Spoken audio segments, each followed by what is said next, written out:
नमस्कार दोस्तों, आप सभी का लॉ सीखो के दैनिक समाचार विश्लेषण में चलिए आज के आर्टिकल्स देखते हैं। आज का जो हमारा पहला आर्टिकल है ये कार्बन एमिशन के बारे में है। कैसे हम हमारा कार्बन उत्सर्जन जो है वो शून्य पर ला सकते हैं। भारत के लिए कितनी बड़ी चुनौती है, वैश्विक लेवल पे इसके लिए क्या किया जा रहा है, उन सारी चीज़ों के बारे में हम इस आर्टिकल में बात करेंगे। आज का जो दूसरा आर्टिकल है ये नक्सलवाद के बारे में है कि नक्सलवाद ने किस प्रकार अपनी जड़ें जमा रखी है भारत में, और इसे सपोर्ट करने के लिए कुछ थियरीज बताई गई है कि कुछ कारण बताए गए हैं कि किस प्रकार के, लेकिन कारणों से ये अभी भी एग्जिस्ट करता है हमारे देश में। उन पर हम चर्चा करेंगे और दो अलग अलग इंस्टेंसेस बताए गए हैं, अलग अलग थियरीज बताई गई है, उनके बारे में, सिद्धांतों के बारे में हम बात करेंगे। अंत में न्यूज़ इन फ्लैश होता है जिनमें हम महत्वपूर्ण समाचारों की चर्चा करते हैं। तो चलिए मैं आगे बढ़ूँ उससे पहले आपको प्रोजेक्ट मैवरिक के बारे में बताना चाहूँगा। ये क्लैट के लिए ऑलमोस्ट फ्री कोर्स है। चलिए आज का एमसीक्यू देखते हैं। वो यह है कि इंजेन्युटी द मार्स हेलीकॉप्टर निम्न में से किस देश से ताल्लुक रखता है। मार्स पर हाल ही में एक हेलीकॉप्टर भेजा गया जिसका नाम है इंजेन्युटी। ये निम्न में से किस देश का है।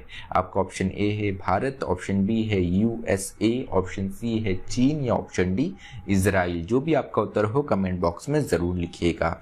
तो चलिए वर्णनात्मक प्रश्न देखते हैं आज का। वह यह है कि आप नक्सलवाद से क्या समझते हैं और भारत में इसने जो अपने पैर पसार रखे हैं उसके पीछे क्या कारण है, इस समस्या के पीछे के क्या कारण है। आप आपका उत्तर 250 शब्दों में लिख सकते हैं।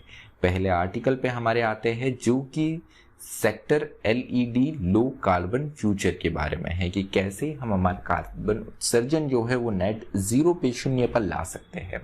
तो यहाँ पर ये समाचार में इसलिए था कि ये चर्चा कहीं ना कहीं स्टार्ट हुई कि भारत कैसे नेट जीरो एमिशन टारगेट को छू सकता है। तो नेट जीरो की अगर हम बात करें the inter governmental panel on climate change IPCC Paris agreement में इसकी बात की गई कि 1.5 डिग्री सेल्सियस जो टेम्परेचर है उसको हम कम करके या बना के रखेंगे। और के साथ ही साथ जो ग्लोबल एमिशन जो है, इसी को कहा गया कि जो ग्लोबल एमिशन है उसे 2050 तक नेट जीरो शून्य पर हम करेंगे। अब इसके लिए ज़रूरत है कि require some countries reaching at net zero before 2050। तो यहाँ पर स्पेसिफिकली कुछ महत्वपूर्ण कंट्रियों को 2050 के पहले ही नेट जीरो के टारगेट को छूने की आवश्यकता है। तभी हम जो एक ग्लोबल एमिशन जो है, जो वैश्विक उत्सर्जन हो रहा है, उसको नेट जीरो 2050 तक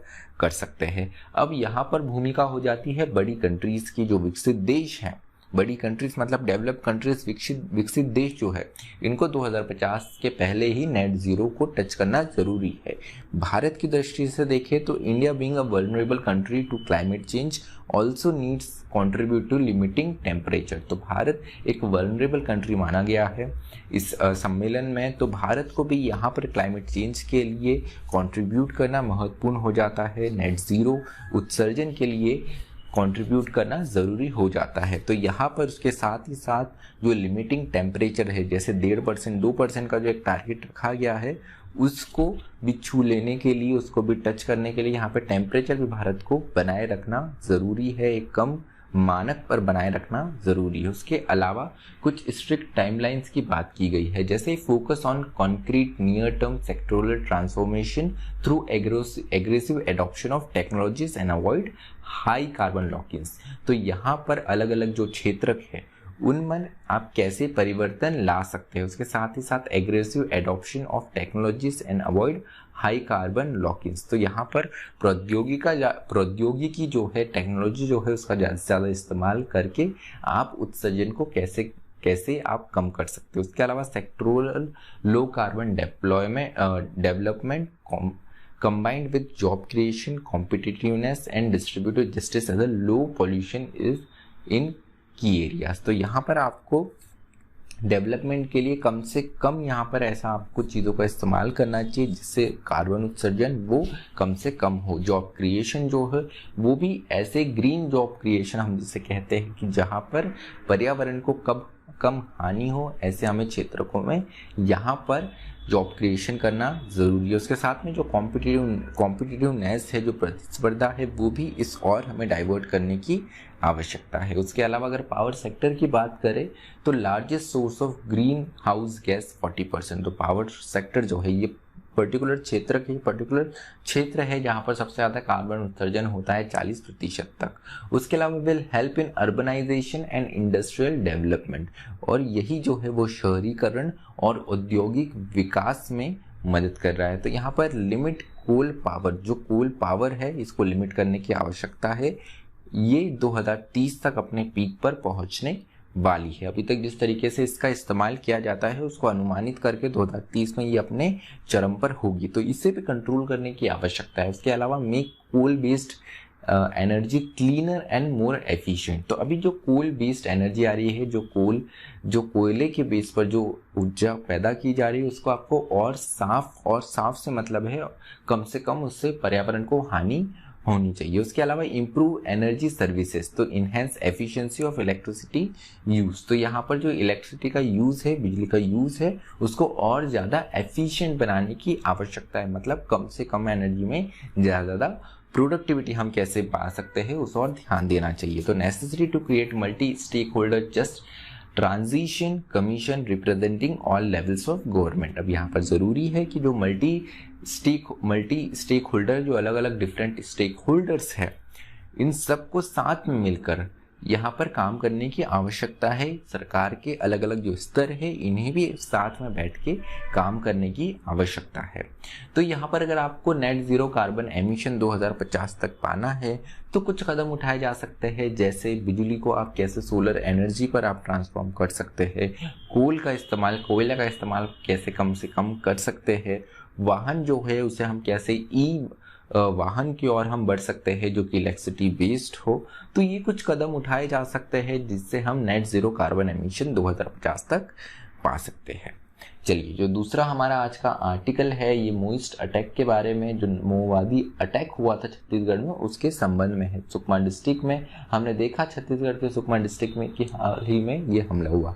सुकमा डिस्ट्रिक्ट में ही काफ़ी बार ऐसे इंसिडेंट देखने को मिले हैं। जैसे सुकमा कलेक्टर को भी एक बार अगवा कर लिया गया था, वो भी एक बहुत बड़ा यहाँ पर इशू बना था। उसके बाद में भी यहाँ पर एक रैली के बीच में भी कुछ जो सीनियर लीडर्स हैं उनकी भी हत्या कर दी गई थी, और हाल ही में हमारे जो CRPF के जवान हैं उनकी भी यहाँ पर उन पर हमला करके उनकी भी हत्या की गई थी। तो यहाँ पर कुछ पॉपुलर थ्योरी है जिन पर बताया गया है कि नक्सल मूवमेंट चल रहा है। तो सबसे पहले आपको ये देखना जरूरी है कि अगर कोई समस्या है तो समस्या के पीछे का कारक क्या है, क्या सिद्धांत है, क्या थ्योरी है, तो उसी पे हम बात करेंगे। तो यहाँ पर पॉपुलर थ्योरी को बहुत तवज्जो दी गई है जो कि सामाजिक और आर्थिक कारणों पर, कॉजेस पर बेस्ड है। तो सबसे पहले support the ideological foundation of movements and reject Indian constitution.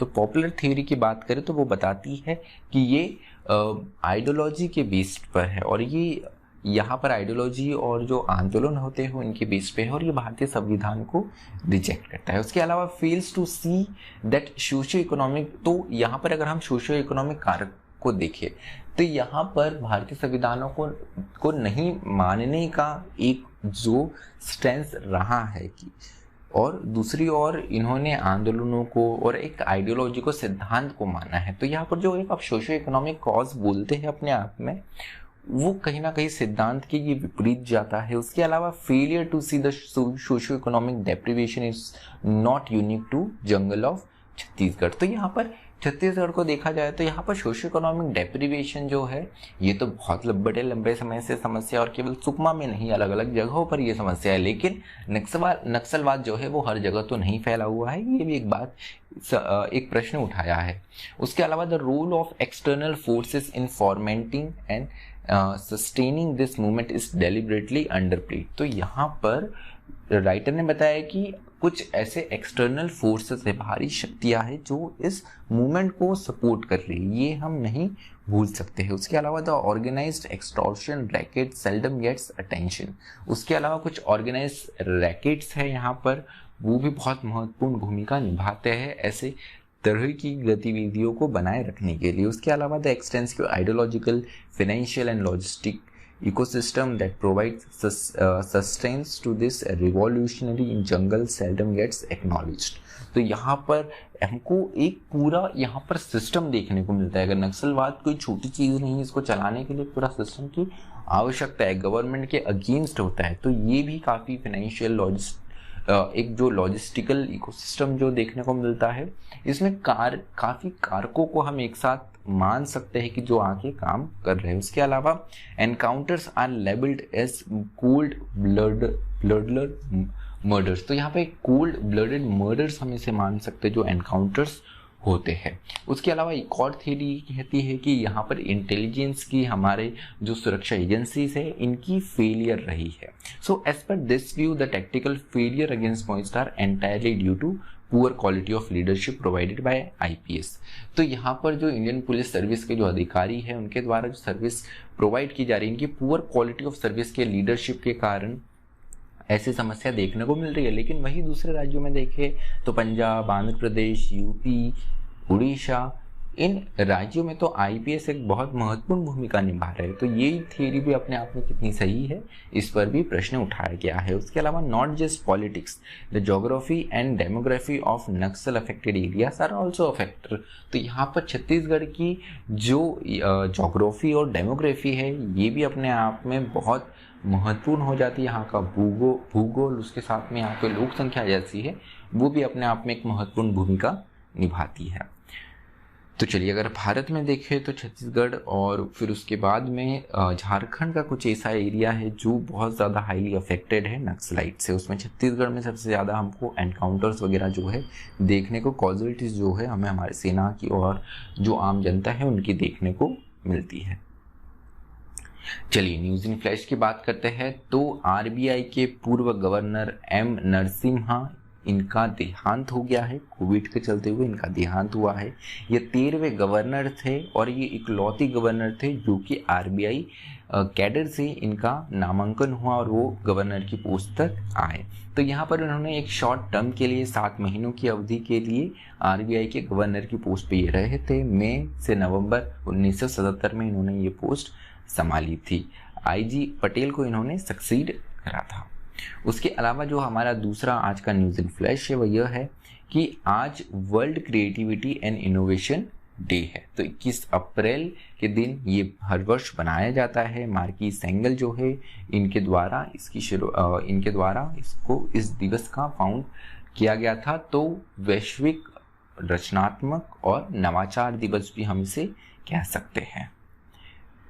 उसके अलावा जो तीसरी हमारी खबर है वो ये है कि वर्ल्ड प्रेस फ्रीडम इंडेक्स जो है, फ्रीडम प्रेस को कितनी स्वतंत्रता होती है उसके बारे में ये दर्शाता है। तो इस स्थिति में भारत 142वें स्थान में आया है आउट ऑफ 180 कंट्रीज। तो press freedom index is annual ranking of countries compiled by publisher of Reporters Without Borders since 2002। तो ये जो पूरा इंडेक्स है रिपोर्टर्स विदाउट बॉर्डर के द्वारा दिया जाता है 2002 से ये रिपोर्ट हमें देखने को मिलती है। तो यहाँ पर 2021 में जिन कंट्रीज ने काफ़ी अच्छा परफॉर्म किया उनमें Norway, Finland, Sweden, Denmark, Costa Rica, Netherland, Jamaica, New Zealand, पुर्तगाल, स्विट्जरलैंड, ये कुछ कंट्रीज है। वही लोवेस्ट रैंकिंग के अगर मानदंड में देखें तो यहाँ पे एरिट्रिया, नॉर्थ कोरिया, तुर्कमेनिस्तान, चीन, Djibouti, Vietnam, Iran, Syria, Laos और क्यूबा, ये कुछ कंट्री है जो निचले पायदान पर आई है। तो चलिए आज का हमारा जो विश्लेषण है न्यूज़ का वो यही समाप्त होता है। मुझे सुनने के लिए आप सभी का धन्यवाद। अधिक जानकारी के लिए आप लॉसिको की वेबसाइट www.lawsico.com विजिट कर सकते हैं। Thank you so much. Stay tuned to लॉसिको।